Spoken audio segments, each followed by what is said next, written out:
মোহাম্মদ আল আমিন ইউনুস। যুক্ত রয়েছি দৈনিক বাইজিৎ পত্রিকা থেকে, অফিসিয়াল পেজ থেকে। হ্যাঁ, আপনারা দেখতে পাচ্ছেন চর কপালভেড়া যে সেন্টার রয়েছে, অর্থাৎ 9 নং ওয়ার্ড, সেই 9 নং ওয়ার্ডের সেন্টার থেকে। জি প্লিজ। হ্যাঁ, 9 নং ওয়ার্ডের সেন্টার থেকে আমরা যুক্ত রয়েছি। প্রশাসন কিন্তু তাদেরকে সরে যেতে বলেছে, তারপরেও কিন্তু তারা বিশৃঙ্খলা করছে, যার কারণে কিন্তু এখন তাদেরকে ধাওয়া দিচ্ছে। প্রশাসন কিন্তু তাদেরকে ধাওয়া দিচ্ছে, তাদেরকে সরে যেতে বলা হয়েছে, তারপর কিন্তু তারা সরেনি।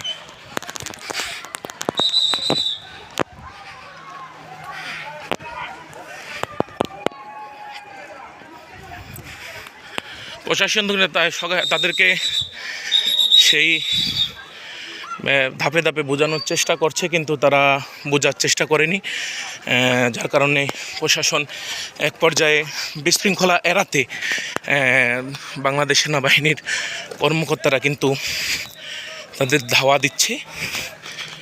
তো আমরা দেখেছি যে এই আসনটা কিন্তু এই যে গলাচিপা পটুয়াখালী 3-এর যেই গলাচিপা উপজেলার চরকাজল ইউনিয়নের 9 নং ওয়ার্ড রয়েছে, সেই 9 নং ওয়ার্ড কিন্তু একটা ঝুঁকিপূর্ণ